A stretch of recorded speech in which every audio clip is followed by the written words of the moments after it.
The question is, what about these entities? Well,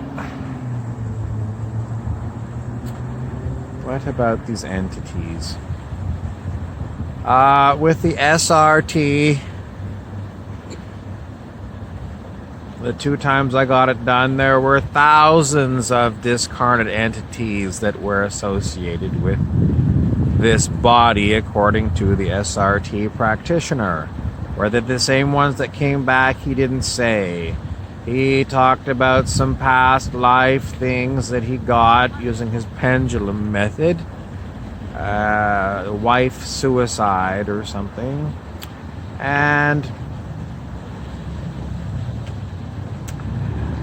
were the entities that came, the thousands that he got via his pendulum, soul contracted? Were they invited? Were they interviewed? He didn't say.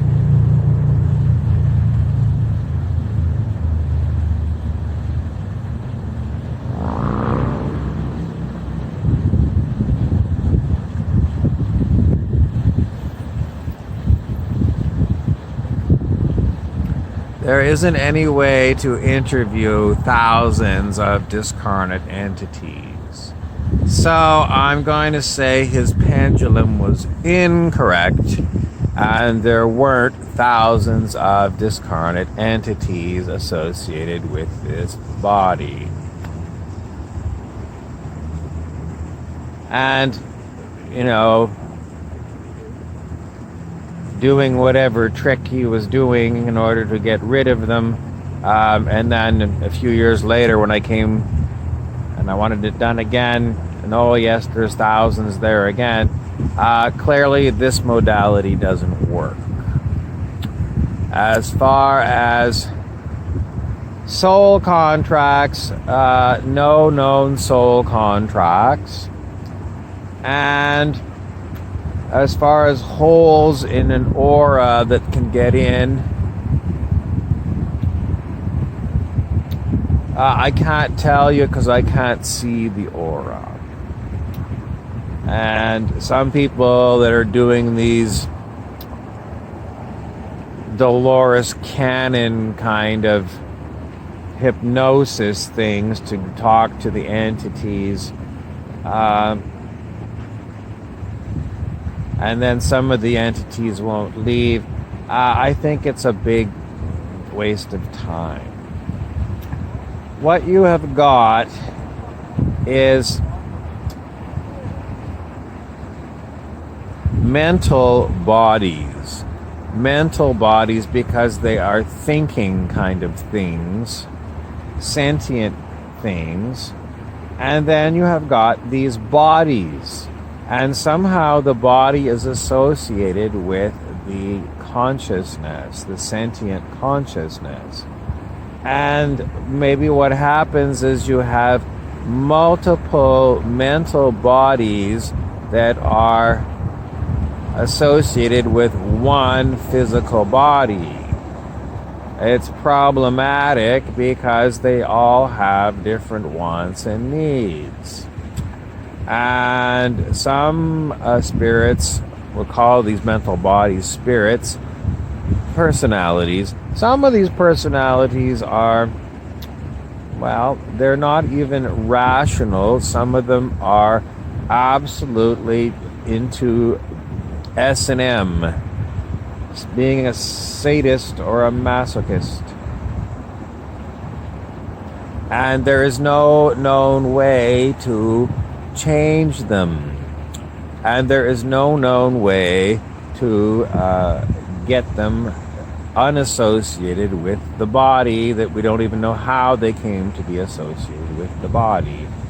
And the advanced spiritual teacher, Dr. David R. Hawkins, who did all kinds of consciousness research, on one of his videos he said he didn't know how he got associated with his body. So it's a huge gap in our knowledge how mental bodies become associated with physical bodies and emotional bodies. We don't know. And I don't think there is anyone that's got books on it or has done research on it. The best way to find out about it might be muscle testing, and I'm too contaminated with negative spirits in order to be able to do muscle testing on it anymore. This is always a problem. You get really good at your tool, muscle testing, and then something happens and you can't use your tools anymore. So then you have to go on basically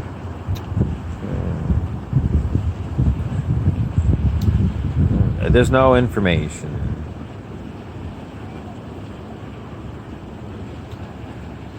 Yes, and one of the people who are painting me right now is saying,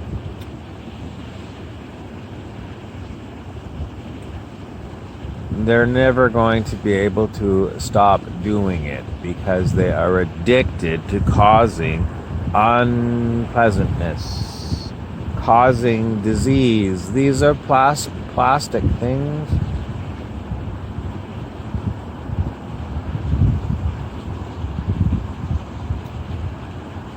Plasticity of the mind would mean a mind that could learn and that could change. These personalities oh,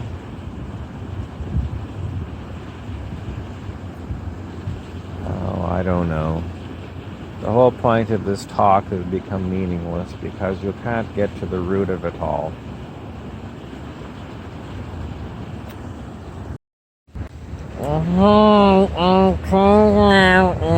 Italian drink. I like to drink. I like to drink Saurian brandy. It's really good. It's made from saurians.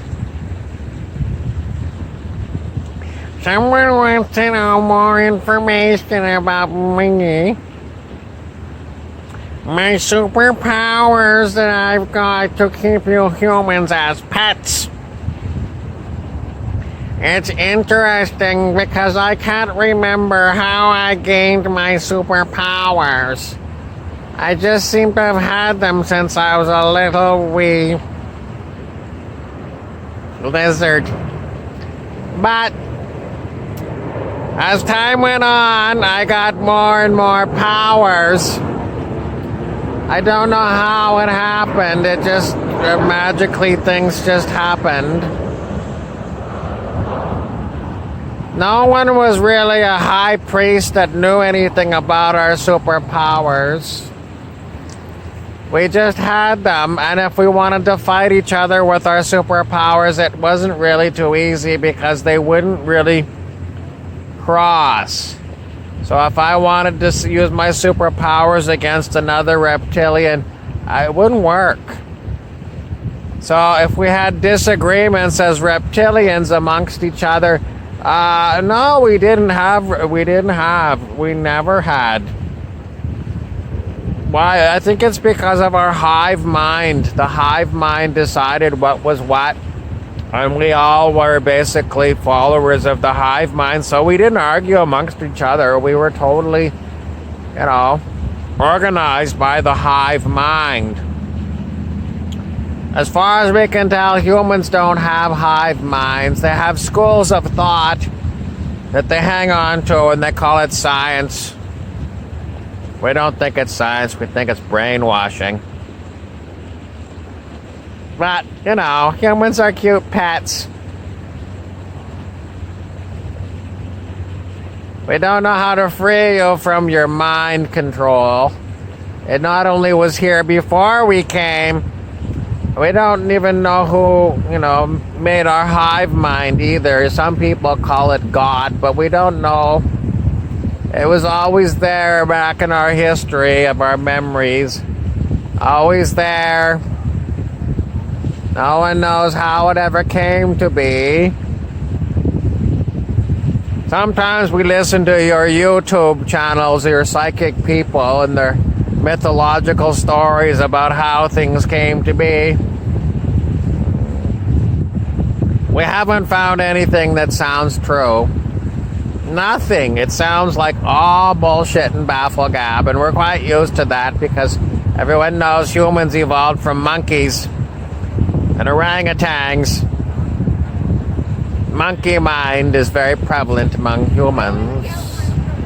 They hear something and they immediately want to tell another monkey the same thing they just heard from another monkey. Massive gossip, and they don't never fact check to see if it's true, or they use Snopes. And we looked at Snopes, and Snopes is often wrong. People just want to have an authority. Oh, it's Snopes, it must be correct. No. Anyways, you're cute pets. We don't know what to do with you because you're pretty stupid. Monkeys. We like how you dress up. We think it's funny how you dress. Little monkeys. Thanks for watching. I'm Pendar. The idea that spirits use contracts is a big assumption. Personalities use contracts. What about hackers? Computer hackers, do they have contracts with the hacky? No. Pretty much what you have are people who have abilities to do whatever they can do. A computer hacker has the ability to hack, and with their monkey-mindedness, we always say monkey-minded people. Monkey-minded things, they just have an insatiable curiosity to see if they can do whatever their monkey mind wants them to do. But, you know, it's like a monkey that sees a locked door. The monkey wants to figure it out. How do I get through the locked door? The forbidden fruit, we often say. In other words, you can't go into McDonald's today. Why not? Because I said so. Well, screw you, I'm going to go. But I forbid you to go there. It makes you more willing to go. It basically becomes your number one priority because someone told you you couldn't do it. And monkeys hate being told they can't do something. It becomes the number one priority. It's reverse psychology, and it does work. You can't have something, it becomes a forbidden thing, and the first thing you want to do is, on my bucket list, is all the forbidden things. So, as far as any kind of personalities, that's basically the way they work. They simply want to get into things they've been told they can't get into. And they will become very industrious at figuring out and asking all the other monkeys, how do we get through this locked gate? And they'll never give up. Insatiable need to get through that gate. And if they ever break through and they get through the gate, well, they'll never play with the gate again. They'll move on to the next thing that was on their forbidden fruit list.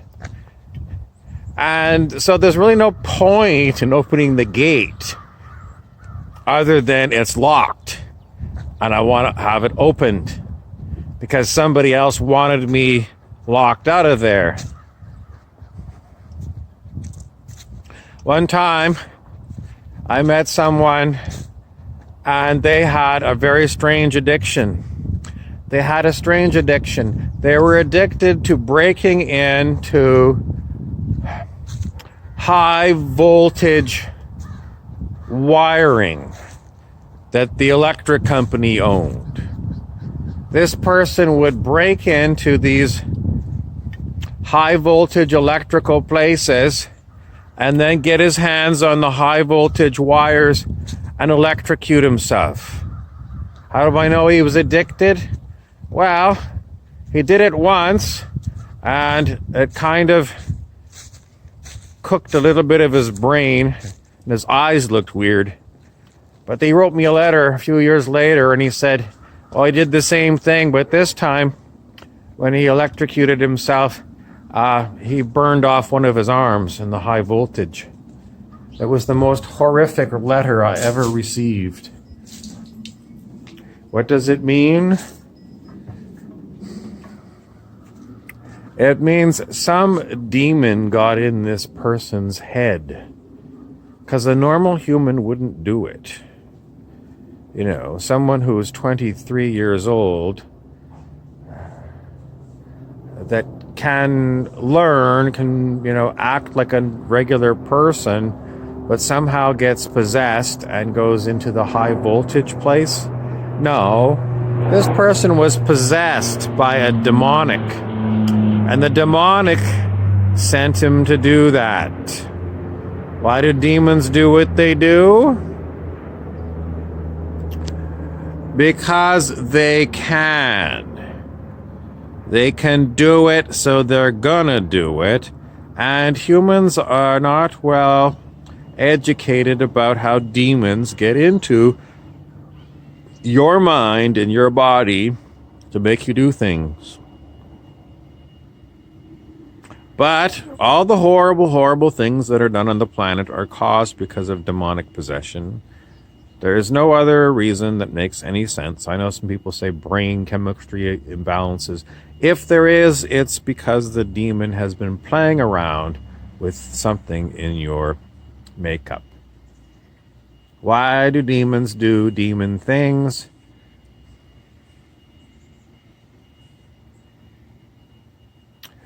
Because they get away with it, and they come away undamaged from doing it. If the demons got damaged, if it hurt the demons, would they do it? Well, some people like a little bit of pain. Apparently it's pleasurable for pain. Maybe that's what they get out of it. Maybe they get some kind of a thrill out of it. But I think it's not a physical thrill. I don't think they enjoy the physical pain. I think it's watching others suffer. Why would someone enjoy making someone do something horrible, horrible, make them suffer? Lack of empathy. In other words, they can't put themselves in that situation and see any kind of love in it. Lack of love. These personalities are mental. And mental things the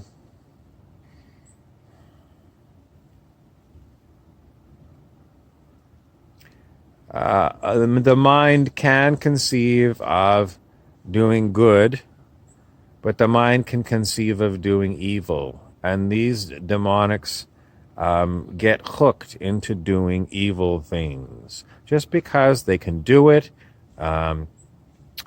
there's nothing happens to them. In other words, I caused a horrible nightmare for someone. Oh, I never got punished for it.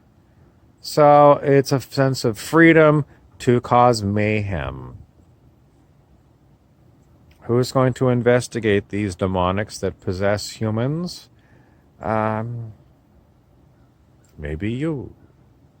So we are on a quest to find how to delete mental bodies from existence. That is the quest, because we want to delete a lot of demonic mental personalities from consciousness so that they don't inflict the benevolent people and the children. So that is the quest, and we are engaging the magical energy of quest to find the methodology to delete demonic mental personalities. Because we see it's a mental thing. It's a mental body. It's something that gets full of ideas.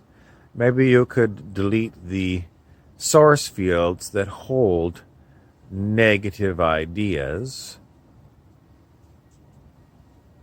But some things are like dual use. I mean, sometimes you need a hammer, but a hammer could be used to hammer someone's thumb on purpose. So, I think it's just these demonic mentalities that are proven to be unwilling to change. I suppose it's a study of criminology, and even, the idea that the judge is going to go and sentence one to some punishment will be a deterrent to others. I don't think it is. These personalities are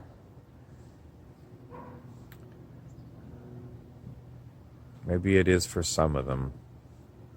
Some of them are they're all individual and they're all difficult.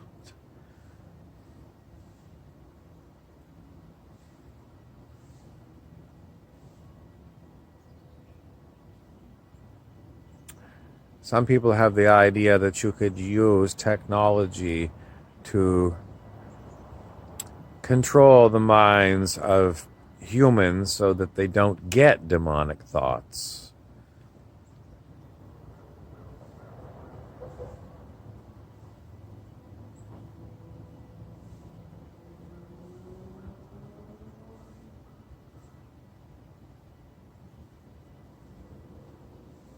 With every technology comes those who would abuse it and use it for the wrong reasons.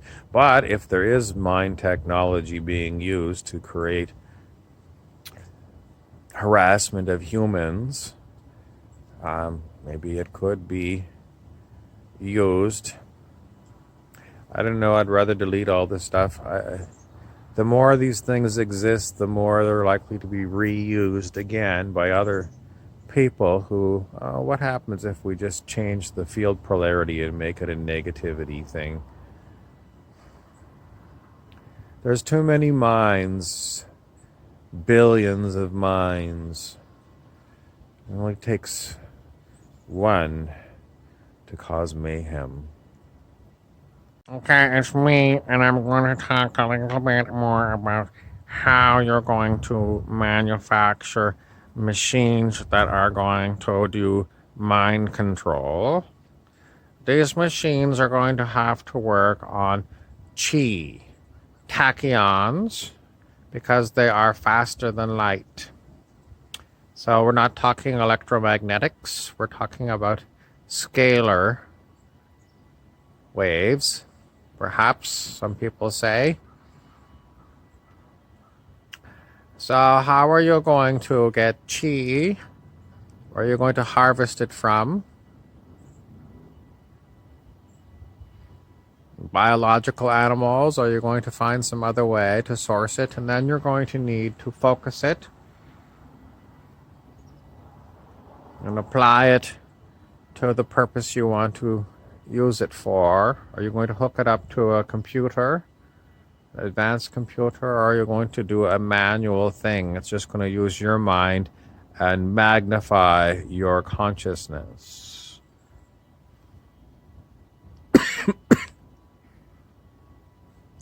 I can't tell you that currently we do believe these things exist, but we can't find them on Amazon.com or in Walmart. Are they real? Or are they just something that works because the idea sounds good enough to sounds true, and your belief makes it happen? Do beliefs actually work?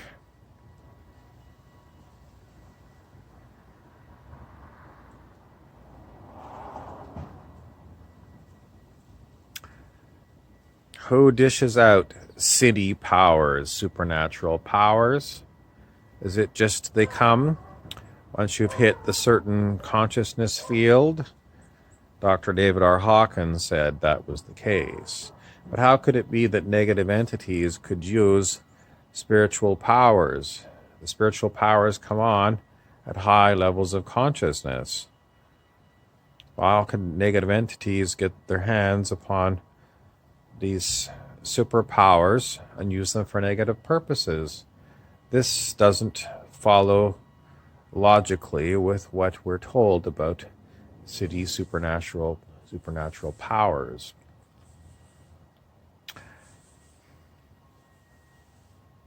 So somewhere there's information about this, and it's being withheld from me by the nefarious dark ones. Who are they? They don't want to say. This has been your story for girls and boys. It's Halloween season.